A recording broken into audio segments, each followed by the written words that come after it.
Welcome back to Beyond the Game here at Capers Athletics, and we're joined this week by Chelsea Currie from the women's soccer team. We're just kind of sticking with that format where last week we had Carolyn Blaine, and of course Chelsea and Carolyn share a lot in common, from AUS Rookie of the Year honors, second team CIS All-Canadian, academic All-Canadian, and of course the white t-shirt for the interview.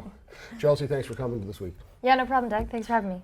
I guess we'll start out a big first weekend last weekend. Rough day Saturday, I thought, kind of sluggish, 1-1 tie, but then the offense was firing on all cylinders on Sunday in a big 6-0 win over Moncton. How'd that feel? Yeah, it felt great. And I mean, first game's always tough because you're still at that point where you're trying to gel. And we had 2 weeks to get close off the field. And in practice, it was coming together somewhat, but it's always different in the first game. And I mean, as excited as we were, there was definitely a little bit of nerves because we really wanted to do well against UNB based on what happened last year. And I thought even though it was the first game that we really did well and things can only go up. And then Sunday we just found the back of the net as much as possible. So You found your first goal of the season early in the game. Yep. Game winner, I believe, wasn't it? Did you have the first goal? I did. I did. I did, yeah. 14 minutes in. You have 14 goals in your career here at CBU. That's 15 now. Always been a forte of yours, finding the back of the net? Yeah, that's, for me, a lot of people, like, I find Tamira on the team, like, she's up, she's back, and she's just dominant everywhere. For me, I'm more of an attacking player. Like, sprinting is my thing, and I'm hungry for goals. That's what I see. It's tunnel vision. A little bit of controlled chaos at times when we watch your game. I mean, you're famous throughout the department for a lot of the action photos. We have one of you jumping over a goalie, a lot of headers, a lot of collisions. You're certainly one of the more physical and active players on the team. Has that always been part of your game? Absolutely, because as you can see, I'm on the field. I'm not necessarily the biggest player, so in order to make myself, make myself known, I guess, if I can't beat them in a foot race, then they're not going to take the ball easily from me. That's always good to go. We hope that referees around the league aren't necessarily paying attention to that. They'll watch your secrets. Yeah. Now, Chelsea, I guess it was 4 years ago I met you in this very room when you signed as a rookie. Now, you're a Cape Breton kid. You grew up in Coxheath, up on the mountain, part of Riverview High School program. What did it feel like to come to the Capers, and how's this past 4 years been for you? Oh, unreal. Like, I've said it 1,000 times, but it's literally been a dream come true. Like, I remember coming to summer camp when, like, the legends like Kylie Snow and Hannah Oppenheimer were here, and I just remember looking at them being like, I'm going to wear that jersey someday. Like, it wasn't even optional. I knew I was going to work my butt off till I get here. This is probably your last year. We had that discussion at the field. You're looking ahead to furthering your education next year, and you will graduate this spring with your Bachelor of Science degree.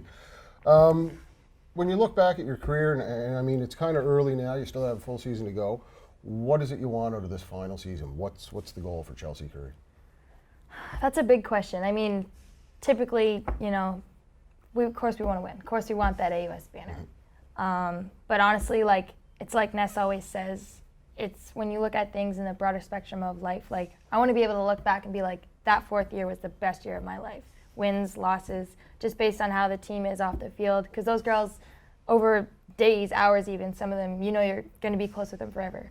So if I can look back on that, then that's something, that means something. We said it was 4 years ago, it's hard to believe, but you were that young once. Now this year's team, a lot of rookies, a lot of new faces. How do you find that? Honestly, like I said, day one, I was like, this is going to be a good year, because there's 8 rookies, but they're all very, very talented. Like, we have high hopes. A lot of them started on the weekend and they were confident, and we had so much confidence in them that it was easy for them to gel. Off the field, you've been a great student athlete.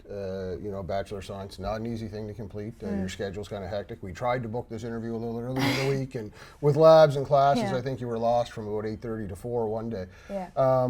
Academic All-Canadian this year for last year's marks. That was a big accomplishment. I know that was something you worked hard to get. Yeah, and like the first 2 years I had been really close, and I think it was just settling into the whole university environment, trying to balance everything with soccer. And then last year I told myself, I was like, this is going to be the year, because being able to say that, you're on a team that's traveling and that's practicing every day and you can still keep your marks up, like, it's an accomplishment to myself, and my parents is a big one, because they like to see that I can juggle everything at once.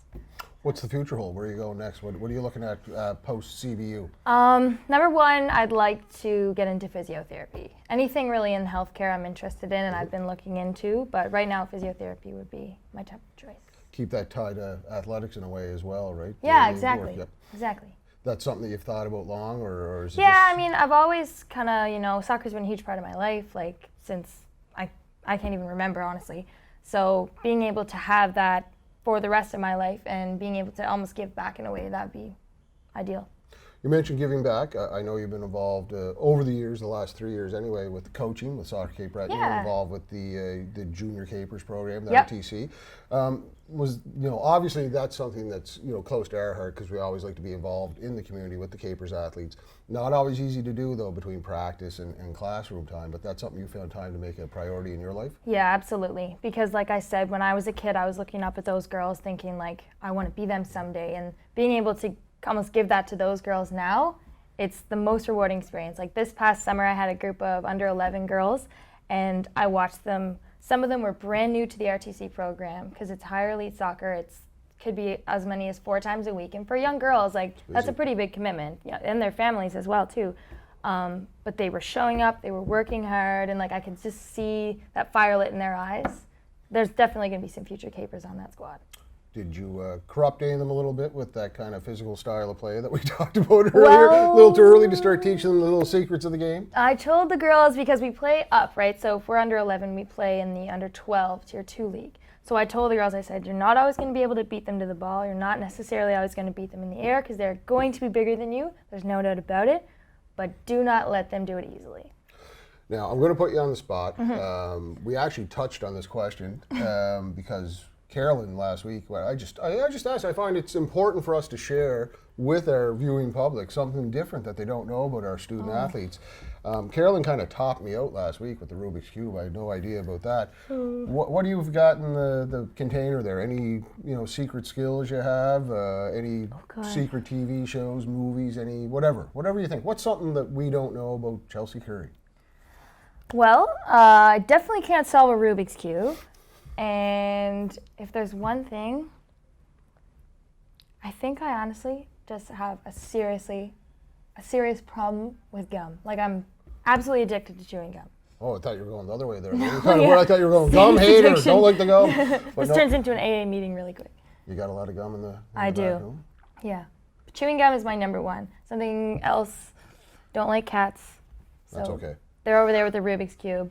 So chewing gum, and then other than that, honestly, like I just fill my free time with as much, outdoor activity as possible. So in the summer, if I'm not on the field, if I'm not coaching on the field, then usually it's hiking, camping, just all that fun stuff. You are a GoPro queen. I am. You did take the Athletics GoPro and match it up with yours, do some 2-camera shoots. I did. She could be filming this right now if she wasn't on this side of the camera. Yeah, I'll get the selfie stick next time. We'll get more angles, right? Over to UPI and up to Sackville this weekend, 2 Yeah. more big road games.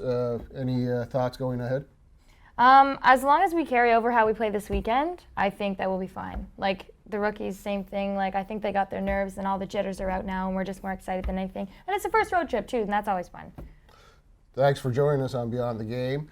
Capers co-captain, or I guess tri-captain. Tri-captain, Since it's 3 this yeah. year, a trio of captains. Chelsea Currie, thanks and best of luck, Chelsea. Thanks, Doug.